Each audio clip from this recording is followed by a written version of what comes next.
Welcome back to the Charismatic Voice. When I think about Valentines, I think about chocolates, probably Nutella, really, flowers, a nice dinner, maybe a romantic evening that involves anything but bullets. So, this band's name, Bullet For My Valentine, it's both disturbing and intriguing at the same time. And I want to know what kind of sound goes with such a bold name. Let's get to it. Ooh, good to have a warning.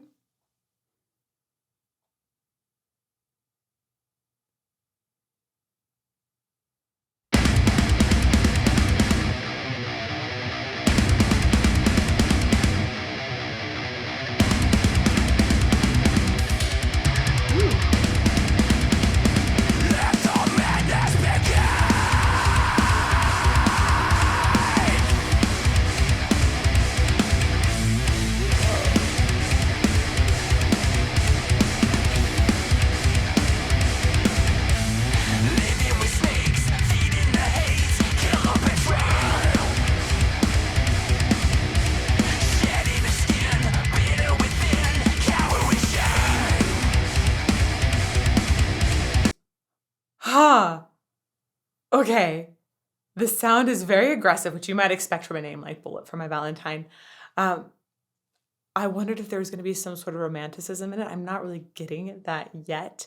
I have to say, I was pretty impressed by that harsh vocal that was extended at the beginning. Um, Breath management for harsh vocals is very intriguing to me.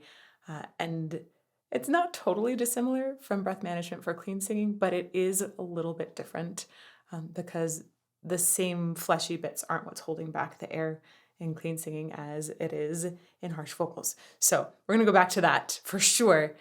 I also am intrigued by the layering of the vocals that I heard once I think the first verse began. And I also dig what I feel like is a very metal or futuristic take on that one scene in Entrapment. Oh, that's such a good scene. Okay, back to the beginning. Haha. Oh, thank you again for the warning.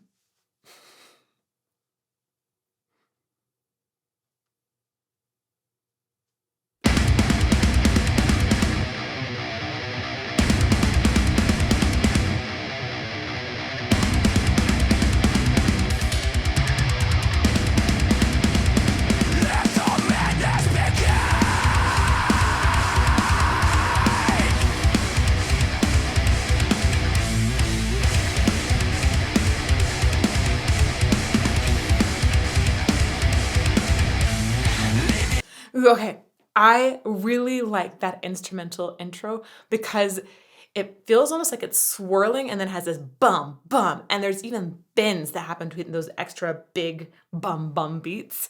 It feels a little bit like madness, but madness with intention somehow.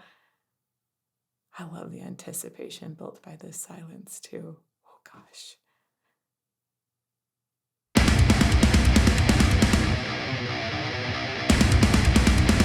It's also cool how they're playing with the directionality. Fingers are weird.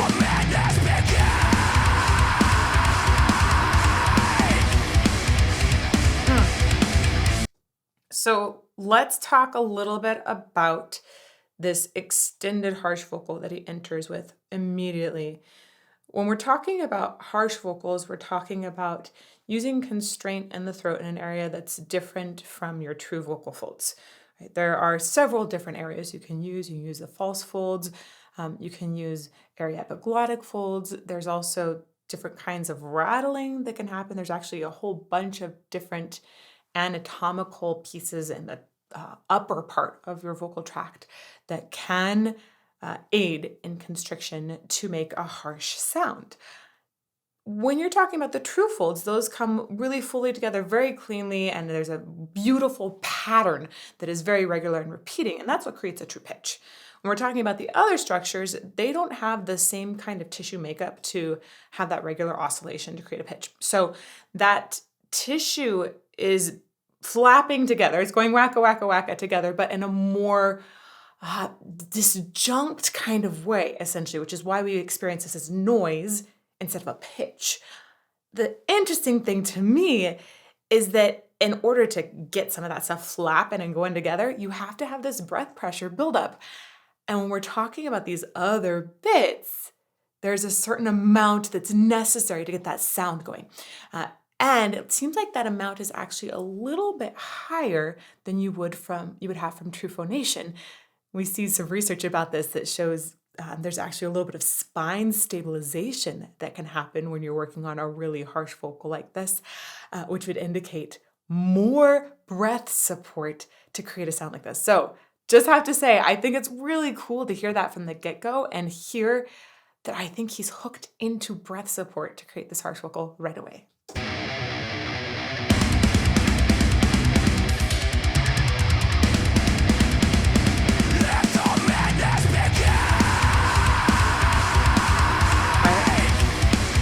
That would need a lot of grounding. Oh, such a cool instrumental riff.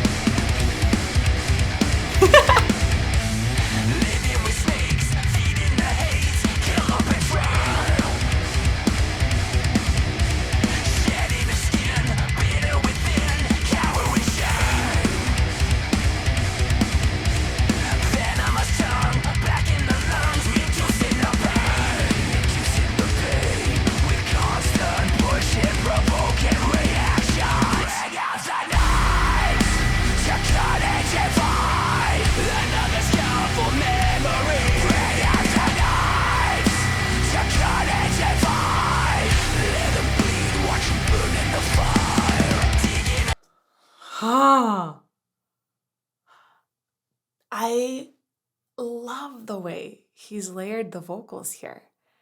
I hear obviously moments where there's true pitch and there's different moments where there's a harsh vocal, but I hear different types and approaches to the harsh vocals as well. I love that I've had absolutely clear text the whole time. I think it can be very difficult to really enunciate harsh vocals too because of some of the mouth shapes that can be required. So I'm gonna go back here again. Oh man, every time I'm seeing this little view, I just keep thinking of entrapment now. Anyhow, right?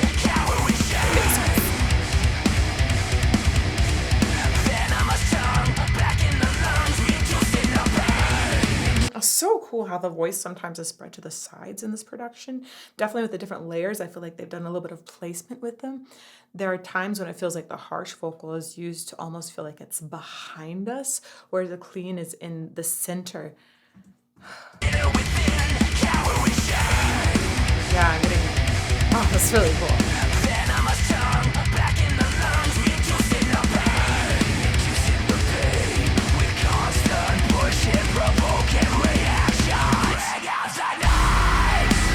There's very clear distinction between going up essentially in that pitch. So you had it almost was like glissando, the way that he was consistently moving up in pitch center, really, of the harsh vocal in that last phrase.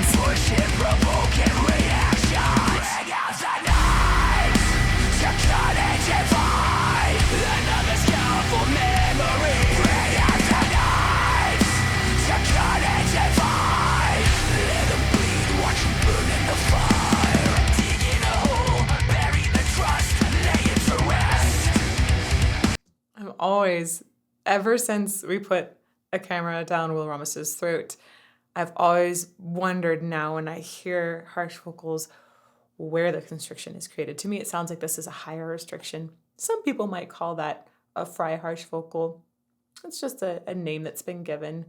In some cases, I don't necessarily know that that's has been established in the scientific community yet, but it does describe a higher restriction, which I think is what's going on here, right? It doesn't sound like it's the false folds, which are really, really low, actually. And a lot of times when we think about highs and lows in harsh vocals, we'll think about highs being more likely to be like fries and lows being more likely to be false folds. But I have heard and seen people do this with those, almost the same way you can do the same thing in clean vocal registrations. You have chest and head voice, and you can cross the pitch ranges of those. So you can definitely, I like to think about it almost as different registers in harsh vocals. Back a little bit again.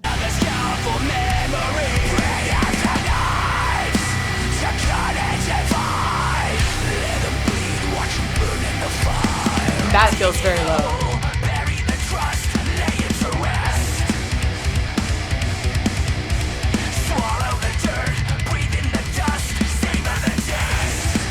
Huh. I really like the way he's using layers here. It gives the song melody, but you've added a ton of expression by adding different layers on top of it that aren't just the person doubling. There's a lot of times when we'll hear somebody doubling the same melodic line in a song. That happens everywhere in various genres. Maybe not in opera, but in your contemporary genres, it's extremely common for a singer to record a double, meaning they sing the exact same melody over. It can create a more expansive feel to the track. This, he's layering with harsh and clean, so it's a very different kind of layering. We're going for different sounds to create not just a more expansive feel, although it does do that, but to create different layers of expression on top of each other.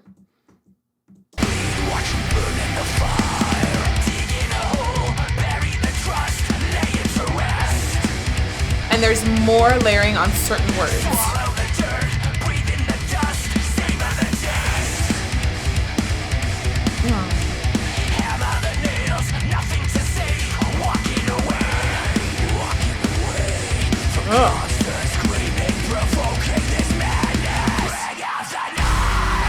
Oh, that was interesting. This where he starts on walking away, it feels like it's on the edge of different kinds of phonation at the same time.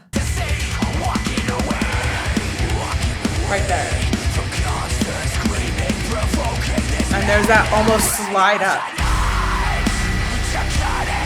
I love the break right before the music just spills over and it makes you want to headbang. That break allows for it almost feels like it's a recoil right before you dive into something.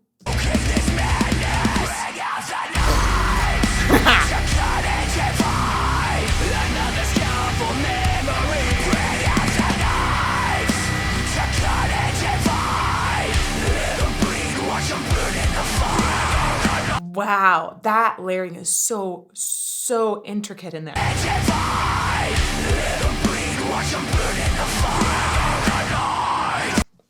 Okay, I think that Bullet For My Valentine has got certainly a very aggressive sound. Bring out the knives, bullets. It's just, whoa. Yeah, fairly violent. Not like the chocolate and flowers kind of night that I might have envisioned for Valentine's Day, but maybe, I don't know.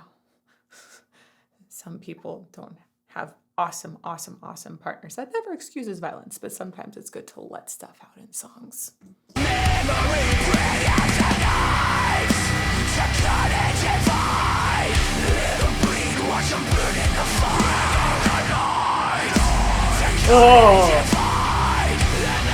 Ooh, that was like stomach jumbling.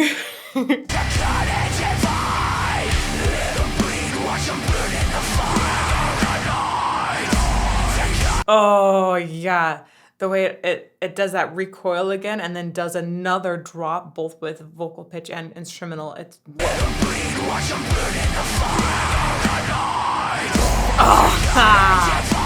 and the way they delayed that big beat coming in and actually put the recoil when you think it's about to land, that was awesome.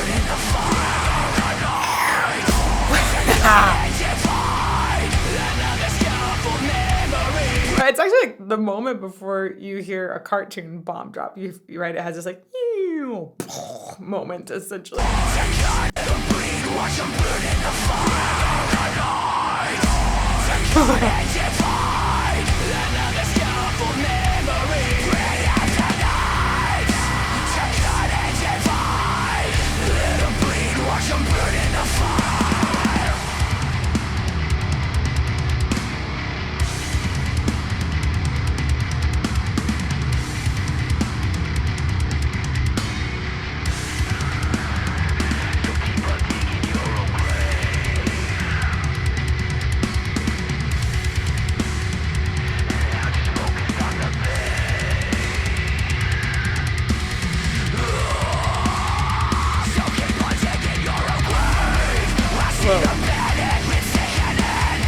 Whoa, whoa.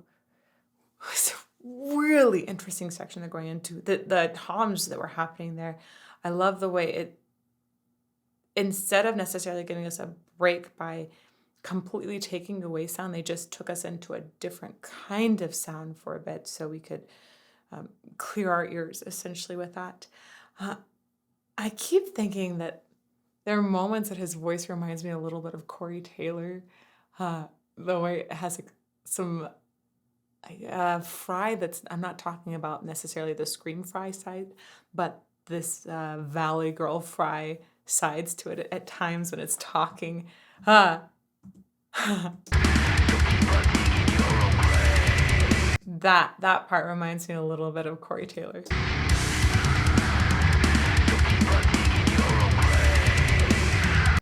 And often we would associate that kind of sound actually with very little breath support, total opposite of that first sound we heard from him.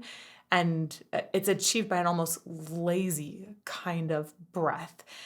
And I think that's very indicative of him having a lot of breath control.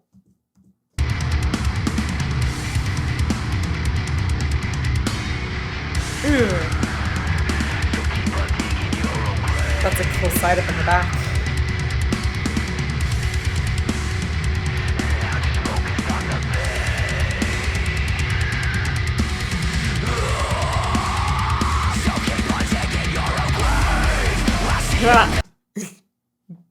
The distortion of everything when we get to this section is incredible.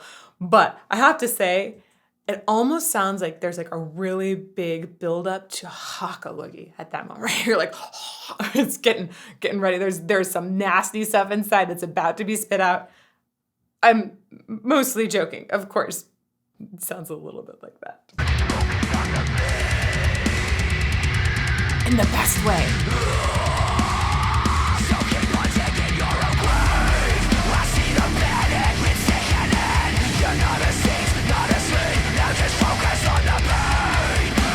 Oh, shoot.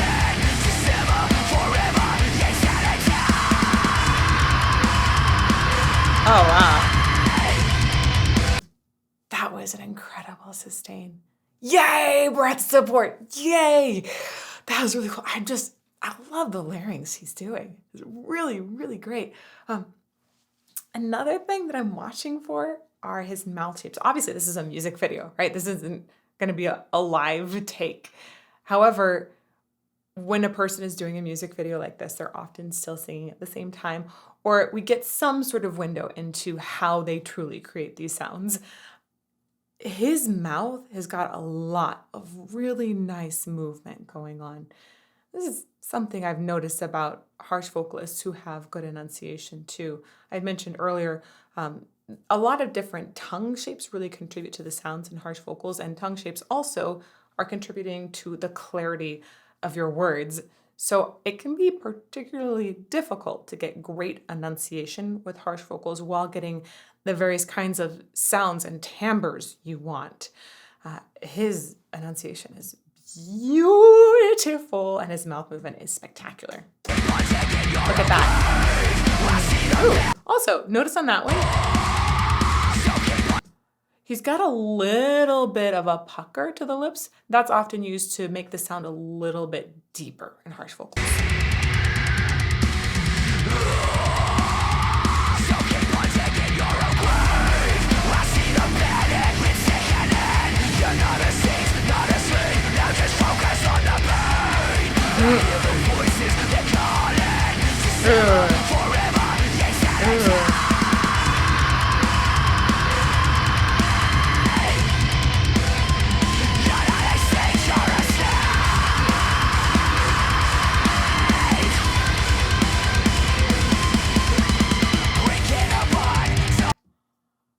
Man, there's something about this that feels, it reminds me just a little bit of the insistence in Chester Bennington's voice. I'm really, really intrigued by it. And the lyrics are so intense, and the instruments in the background are just, they're distorting in a way that makes me cringe a little bit. The feeling overall and the vibe is intense and ruthless. It's quite the experience.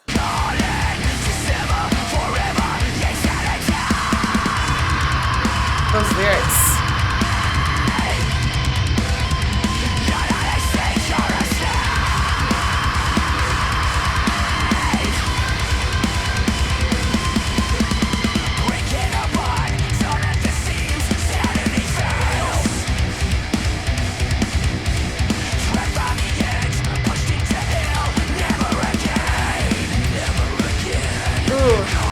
Man, I'm totally digging the instrumental underneath this even more now, and the way that the drums are switching up the beats there. It's driving us towards the end.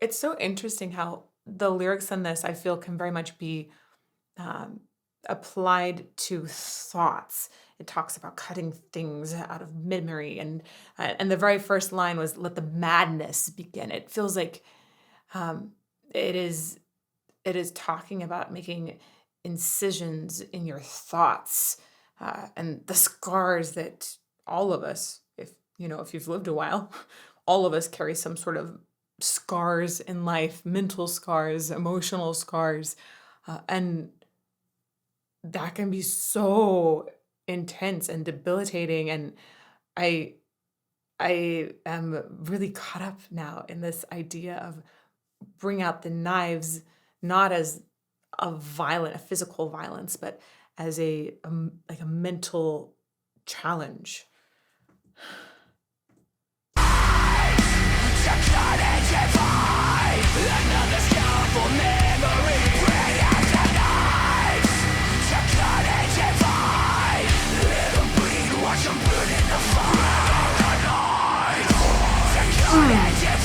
That is such a satisfying moment. It's a combination of great band members and Matt Tuck's vocals here. Just the way that he chose to give various pitch centers to that portion, the various timbres that he chose, and the various layers. It just is a very, very satisfying moment.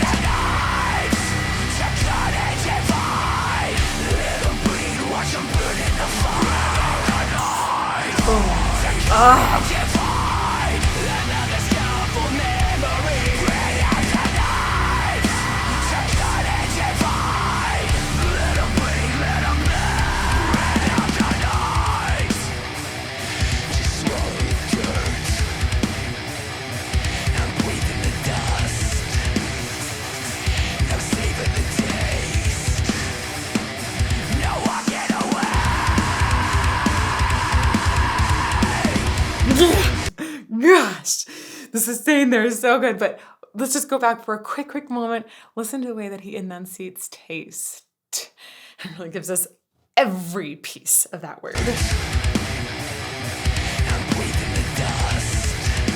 There too, that ST.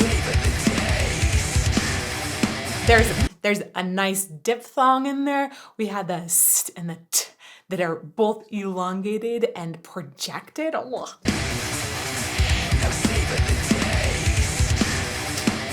Yeah.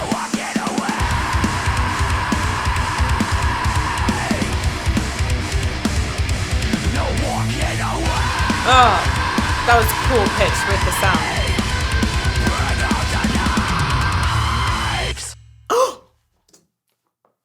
One more time on that ending. Oh, the S that's essentially soloed at the very end is so cool. It's almost like the slicing of a knife.